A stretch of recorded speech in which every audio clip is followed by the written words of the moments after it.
चलिए दोस्तों, यूरोप महाद्वीप में जो कुछ देशों के बारे में आपको जानकारी दी जा रही थी, फिजिकल और पॉलिटिकल दोनों प्रकार के आपको मैप सेक्शन के द्वारा आपको जानकारी दी जा रही थी।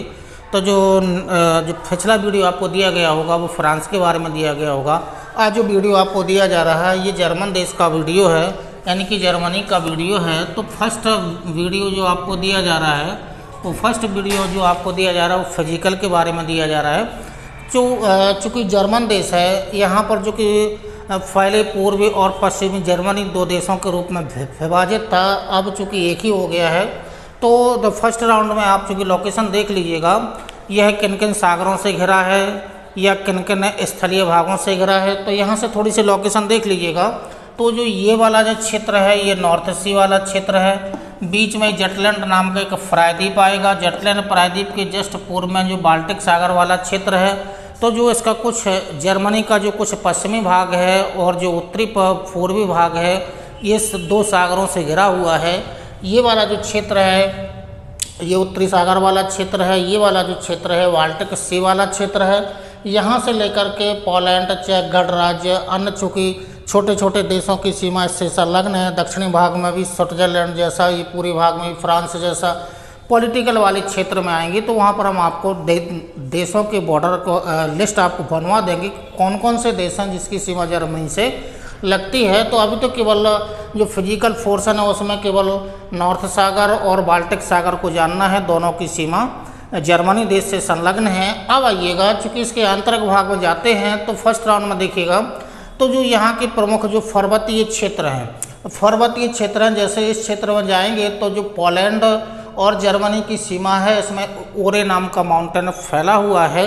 क्योंकि जो जर्मनी देश है, जर्मनी देश में केवल और केवल लिग्नाइट कोयले की प्राप्ति है। चूँकि लोहे ऐश की प्राप्ति इस क्षेत्र में नहीं होती है।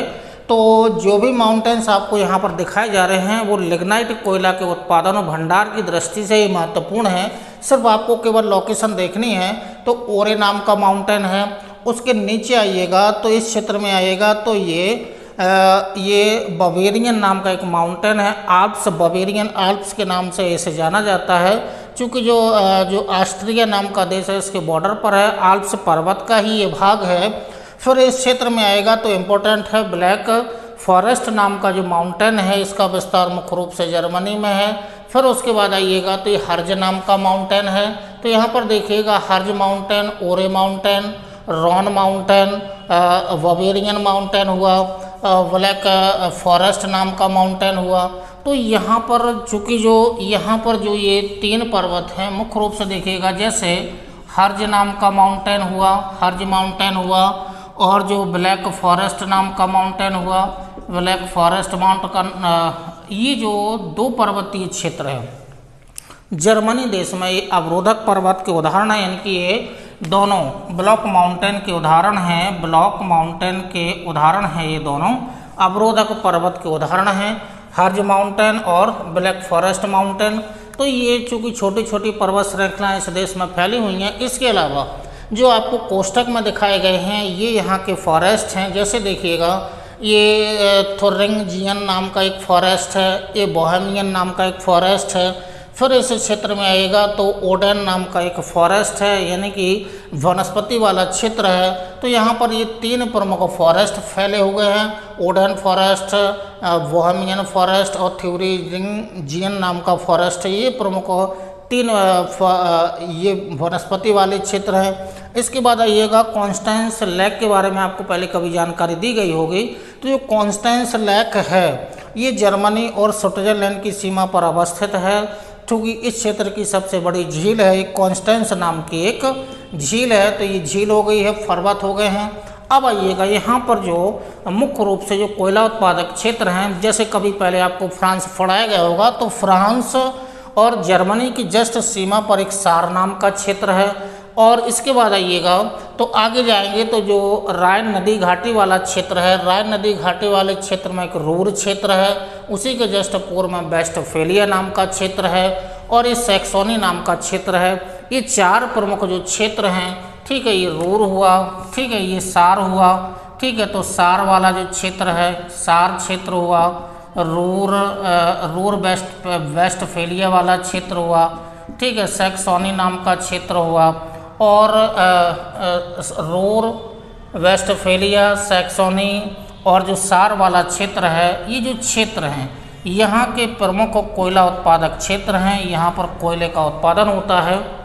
तो जिस कारण से इस क्षेत्र में आएगा, तो जो रूर नदी घाटी का क्षेत्र है, इस क्षेत्र में एसेन हुआ, कोलोन हुआ, वॉन हुआ, ये जो शहर हैं यहाँ पर कोयला की प्राप्ति के कारण ही इस क्षेत्र में भारी इंजीनियरिंग उद्योग और लौह इस्पात उद्योग का विकास हुआ है। चूँकि जर्मनी देश में लौह अयस्क की प्राप्ति कम होती है, इसलिए यह स्वीडन देश से आयात करता है, और स्वीडन देश से आयात चूँकि आयात करता है, और इस रूर घाटी वाले क्षेत्र में भारी इंजीनियरिंग उद्योग, लौह इस्पात कारखाने लगाए गए हैं। चूँकि जर्मनी देश ने तो ये जो रूर क्षेत्र, वेस्टफेलिया क्षेत्र, सैक्सोनी क्षेत्र, जो सार क्षेत्र है, ये कोयला उत्पादन की दृष्टि से महत्वपूर्ण हैं। तो इस क्षेत्र में क्योंकि जो जर्मनी का जो उत्तरी क्षेत्र है, तो चूँकि यहाँ पर जर्मनी ने जो परिवहन मार्ग है, परिवहन मार्ग में मुख्य रूप से जल परिवहन मार्ग का विकास अत्यधिक किया है। छोटी छोटी नदियों को, बड़ी नदियों को नहरों से जोड़ दिया गया है। चूँकि जो जल परिवहन मार्ग होता है वो अन्य मार्गों की अपेक्षा सस्ता होता है, जिस कारण से यहाँ पर जो जर्मनी देश है इसने अपनी अर्थव्यवस्था को विकसित कर लिया है। और जिसमें एक प्रमुख कारण ये भी है कि जो जल परिवहन मार्ग है इसने अपने देश में विकसित कर लिया है। छोटी छोटी नदियों को जोड़ा गया है।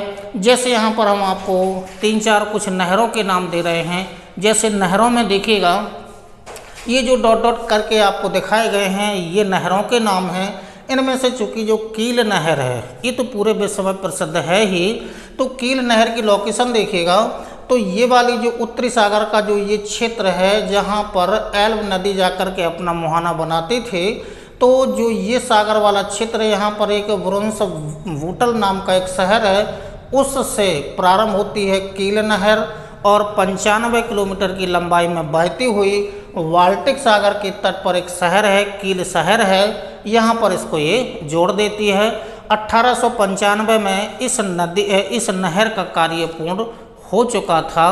तो ये जो नहर है, ये कील नहर है, चूँकि जो उत्तरी सागर को बाल्टिक सागर से जोड़ती है। उसके अलावा यहाँ पर जो जटलैंड प्रायद्वीप वाला क्षेत्र है, जिस पर डेनमार्क का अधिकार है, उसी वाले क्षेत्र में एक जर्मनी की छोटी सी नदी है, आइडर नाम की एक नदी है। इसी नदी के माध्यम से एक नहर निकाली गई है, जो कुछ दूरी तक कील कैनाल के समानांतर बहती हो और कील शहर को आपस में जोड़ती है। इसका जो प्रारंभिक जो शहर है वो टॉनिंग नाम का शहर है। तो ये आइडर नाम की कैनाल हो गई है, कील हो गई है। अब आइएगा, तो जो लुबेक एल्ब, यहाँ पर जो बाल्टिक सागर के तट पर एक छोटा सा शहर बसा हुआ है, उसका नाम है लुबेक शहर को और जो एल्ब नाम की नदी है, इससे एक नहर के द्वारा जोड़ दिया गया है। और जो लुबेक एल्ब नाम की ये कैनाल है।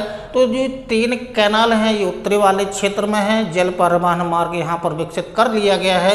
इसी तरीके से जो हैम्बर्ग नाम का एक छोटा सा शहर है, एल्ब नदी के तट पर अवस्थित है, यहाँ से एक नहर निकाली गई है। और एम्स एक छोटी सी, चूँकि यहाँ पर एक नदी बहती है, उसी नदी को एल्ब नदी से नहर के द्वारा जोड़ दिया गया है। और जो रूर वेस्टफेलिया वाला क्षेत्र है, स्वीडन से जो लौह अयस्क आता है, वो इस नहर के माध्यम से इस क्षेत्र में लौह अयस्क की प्राप्ति की जाती है।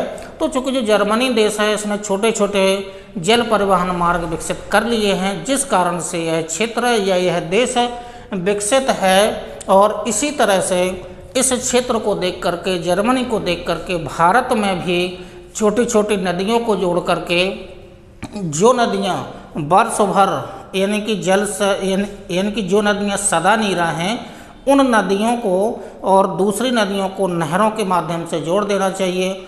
और मुख्य रूप से जो छोटी छोटी नदियाँ हैं, उन पर तो भारत सरकार को ये सोचना चाहिए कि छोटे छोटे उन पर चूँकि जो डैम्स होते हैं, इनकी चेक डैम्स होते हैं, उनको बना देना चाहिए।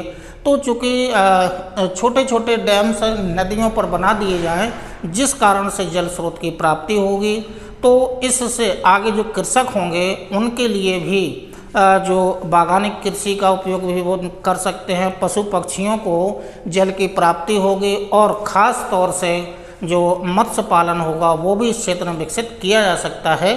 तो जर्मनी देश से भारत को कुछ सीखना चाहिए।